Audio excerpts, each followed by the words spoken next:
Aujourd'hui, je vous emmène en Murcie, dans le sanctuaire du Mourvèdre, le monastère. C'est de là où est né le Mourvèdre et non pas à Vendôle. Et j'ai eu l'occasion de présenter ici et de déguster un vin de ce domaine-là qui s'appelle la Bodegas El Nido. Mais avant de parler de Bodegas El Nido, je voudrais parler d'une famille qui est sur cette province, qui est la famille Gil, qui a créé un groupe concernant la culture du vin. Et ce groupe-là est bien évidemment très ancré à la base en Murcie, autour de ce cépage roi. Et ceux qui connaissent les cuvées hyper classiques et tellement extraordinaires de ce qu'on appelle l'Etiqueta Plata, en particulier, qui est un vin vraiment emblématique de l'Espagne, parce que c'est un vin, je dirais, de volume qui est d'une qualité assez fantastique. Donc Juan Gil Etiqueta Plata, cherchez-le. Mais il existe aussi une étiquette bleue, il existe une étiquette plutôt dorée. C'est une gamme qui se veut quand même très iconoclaste.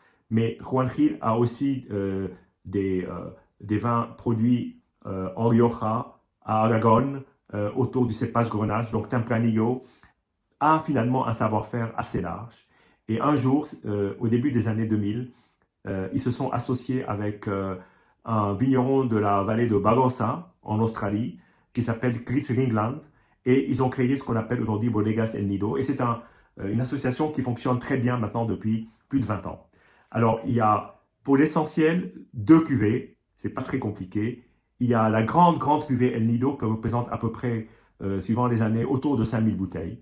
Et puis il y a la cuvée Clio qui est plus accessible, la cuvée El Nido se voulant extrêmement sélective, et la cuvée Clio qui est une cuvée qui se fait entre 60 et 65 000 bouteilles, donc de plus grand volume. Ces deux cuvées, donc ce sont les deux seules cuvées, à ma connaissance, de Bodegas El Nido.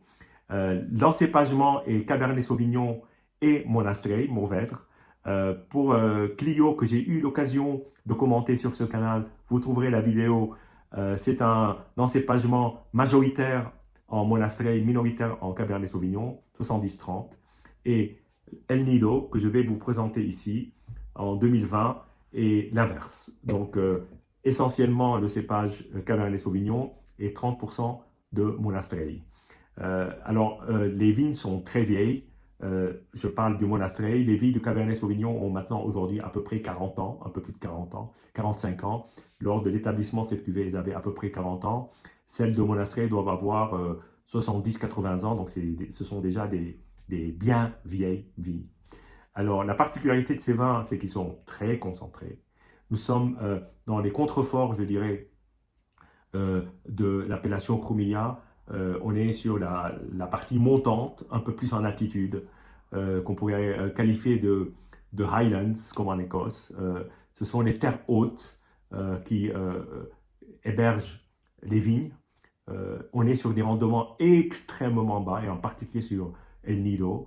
Et ça donne cette concentration très forte avec une très belle exposition qui, évidemment, gorge les raisins d'un sucre qui fait que pour faire un vin rouge sec, on est très facilement au 16% d'alcool, ce qui est le cas de cette cuvée d'ailleurs, où l'on peut voir effectivement qu'elle est à 16% d'alcool. Alors, cette cuvée-là, je l'ai dégustée il y a déjà quelques temps avec des amis lors d'une dégustation internationale que nous avions, je dirais, presque improvisée autour d'une cuvée qui est le Dominio de Es en Ribera del Duero, et nous y avons ajouté plein d'autres bouteilles. Vous trouverez le compte-rendu sur ce canal, il date d'il y a quelques semaines. Très belle dégustation qu'avec mon ami Nasri, nous sommes revenus faire un compte-rendu tous les deux. Donc quand vous regarderez les vidéos, vous verrez que nous sommes deux sur la photo. Et c'était un très bon moment de partage. Alors là, El Nido est arrivé dans cette dégustation, je dirais presque à la fin, volontairement, parce que comme c'est un vin très concentré, j'ai souhaité qu'on le déguste en fin de séance pour ne pas, je dirais, tuer les autres vins, parce que je ne dis pas qu'il n'y a pas de délicatesse et de finesse dans ce vin, au contraire, mais la très forte concentration du jus fait que ça peut porter une certaine ombre sur des vins qui sont plus dans la délicatesse, et en tout cas avec moins de degrés d'alcool. C'est le moins qu'on puisse dire, parce que 16, je pense, c'est le max que j'ai pu déguster dans ma vie. J'ai souvenir d'un Zinfandel de Turley dans les années 90 qui devait titrer à 16,3, 16,3, 16,4. Mais bon, c'est la Californie.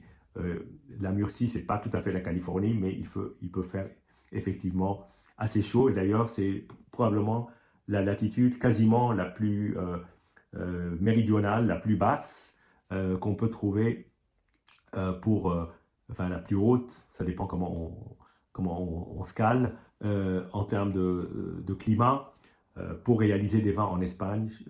Parce qu'après, la Murcie, ben, vous êtes en Andalousie et là, il n'y a pas beaucoup de vin. Bien, donc après cette introduction, place à la dégustation. Donc la bouteille est extrêmement obscure, difficile de savoir combien de vin il reste dans la bouteille. Ça va être la surprise quand je vais verser. Peut-être que la bouteille est déjà vide, parce que certaines bouteilles pèsent déjà très lourd vide, mais je pense pas, je pense qu'il en reste. Voilà. Donc voici le vin qui a une couleur très sombre. C'est quand même très extrait, comme vous pouvez le voir là, sous le feu des projecteurs. En tout cas, une belle couleur. On ne peut pas dire le contraire. Alors, le nez est un nez déjà très puissant, très fortement concentré. Il a un côté légèrement, je veux juste le signaler tout de suite avant d'oublier, un côté légèrement maritime. On n'est pas très loin du bord de mer. Il va avoir un côté presque salin, mais au-delà de ça, c'est de la cerise noire avec une certaine maturité, gorgée de fruits, je ne peux pas dire autrement.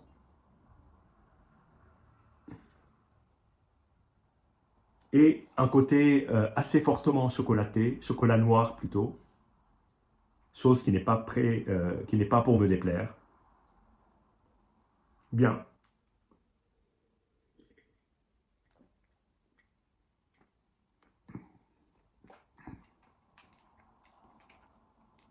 Alors déjà, fait exceptionnel, cette bouteille est ouverte depuis quelque temps. Je pense que c'est 2 à 3 semaines. Et j'avoue que, en dehors un léger soupçon au nez, très léger, en bouche, le vin est toujours extrêmement présent, extrêmement puissant et sans aucune déviation. Je suis assez stupéfait parce que je ne m'attendais pas à ça. Et c'est pour ça que je me fais le plaisir de le partager avec vous, parce que ce vin-là est, je dirais même encore plus expressif qu'au premier jour.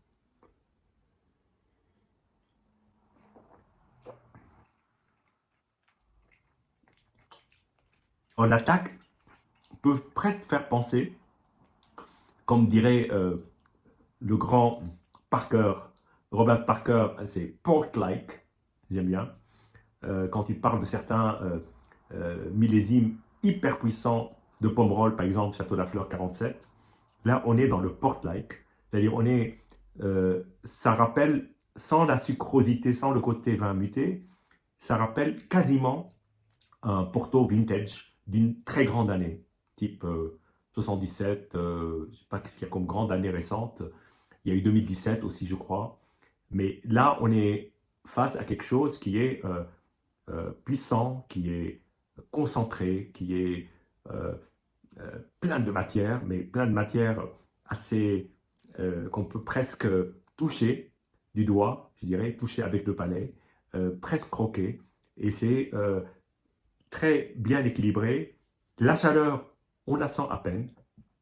Les 16% d'alcool sont hyper bien digérés par le résultat final. Il y a un assez bel équilibre et évidemment, on est sur quelque chose d'assez concentré, assez puissant. J'ai pas envie d'utiliser le mot massif parce que c'est pas massif. Il y a quand même de la finesse. On ne peut pas parler de dentelle, mais il y a une certaine finesse. Il y a surtout beaucoup d'élégance.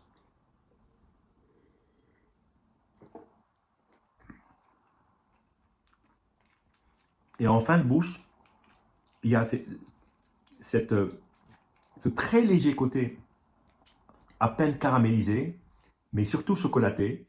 Et là, plutôt chocolat caramel, qui est très prenant, qui est extrêmement fondant, onctueux, crémeux.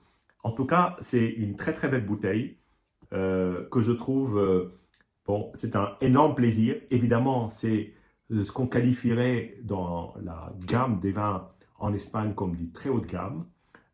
On est plutôt au niveau, je dirais, comparable à un Valbuena de Vega Sicilia. En tout cas, on est dans ces eaux-là, pour vous donner juste une idée. Donc, on tape assez haut. Et le vin euh, accomplit la promesse. C'est un grand vin, c'est un très beau vin. Et en 2020, il a plus de 5 ans, il a encore un bel avenir devant lui. Voilà. C'était ce moment-là que je souhaitais partager avec vous, avec le fond de bouteille de 3 semaines. Et sur ce, je vous dis santé et à bientôt.